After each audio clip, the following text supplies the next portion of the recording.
A ja i mówię im, młodzieży, ja mówię, że oni po prostu nie są odpowiedzialni. Oni nie muszą brać na siebie żadnej odpowiedzialności. Oni nie są niczego winni. Ani ich rodzice chyba już, to jest inne pokolenie. Oni mają odpowiedzialność, mają za wiedzę o historii, co się stało na ziemiach polskich, bo nie można tego z historii wyrzucić. Oni nie wymyślili zagłady, oni zbudowali zagłady, ale część społeczeństwa pod tym naporem okrutnym, ekonomicznym, totalitarnym i tak dalej, nie zdała egzaminu ludzkości. Takie nie zdały nikt w Europie. Niech nie mówi, że ktoś zdał. A w Polsce było najtrudniej, bo w Polsce była kara śmierci.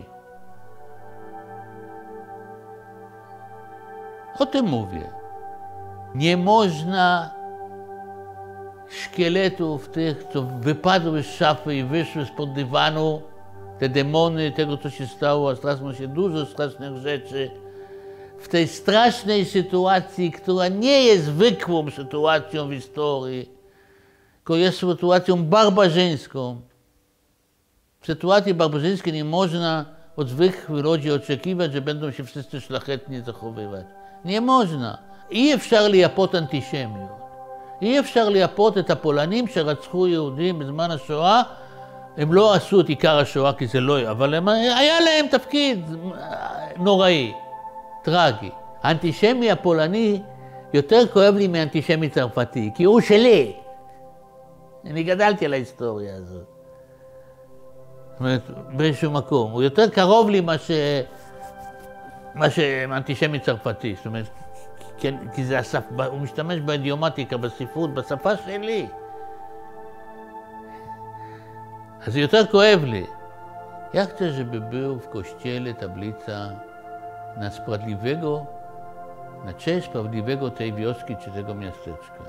A w każdej wiosce, w każdym miasteczku był chociaż jeden. Według Biblii Świętej, jak Abraham kłóci się z Bogiem na Sodomę i Gomorę, to prosi, żeby znaleźć 10 sprawiedliwych w Sodomie. A Abraham nie znajduje. To mówi, no to nie ma, to skończona dyskusja. Także, a ja chcę, żeby oni byli pokazywani. Ja o tym mówię jako bohaterowie Polski. I nie mamy życiorysa sprawiedliwego i życiorysa mordercy, gdzie on należał do jakiej partii przed wojną. Nie mamy, bo może się okaże, że ten socjalista tego okazał się łotrem i draniem, a na odwrót, że taki babcia taka niby boherowa, teraz specjalnie to mówię, wiesz, katoliczka, ona mówiła w imieniu jej wiary katolickiej, że trzeba każdego bliźniego ocalić. Tak jak ocalały część tych czy siostry zakonne w różnych miejscach. Prawda? Przyprowadziłem całą moją grupę do tego klasztoru. I oni siedli. I te siostry mi wyły. I potem była taka nasza uroczysta, wiesz, szabasowa kolacja. I oni zapalali świeczki na cześć tych sióstr. Było wzruszające, teraz mam łzy w oczach, o tym pamiętam. I to było bardzo wzruszające. Ale trzeba tego dotykać, to z książki nie wyjdzie, z lekcji w klasie. Musi być jakieś ludzkiego spotkanie w jakiś sposób. To ja próbuję robić, a to jest strasznie trudne. Wtedy mogę pojechać znowu z tą młodzieżą do Polski, mówić tam, pokazywać. Pokazywać bardzo prostą sprawę. Nas nie było przez 60 lat. Ktoś pilnował tych miejsc dla nas.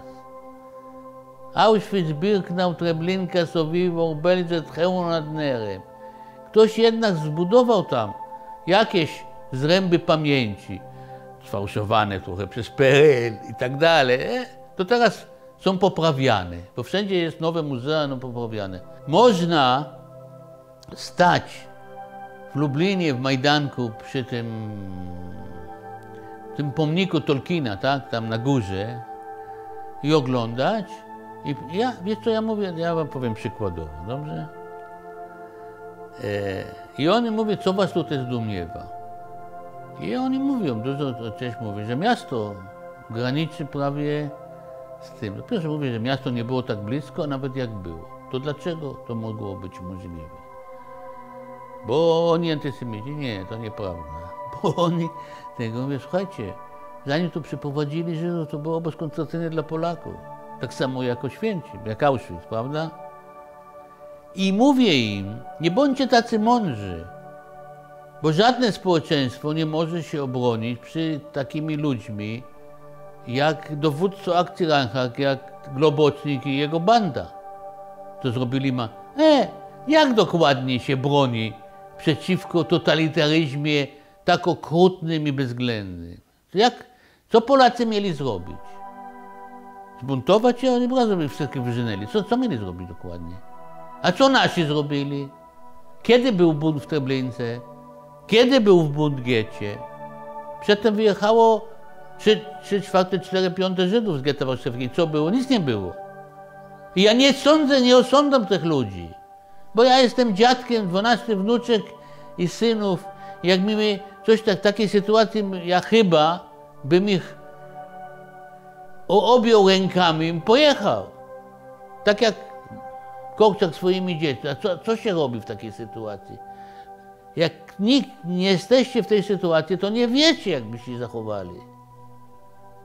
I o tym wtedy, jak się o tym mówi, to można pokazać tą ludzką stronę tej tragedii polskiej.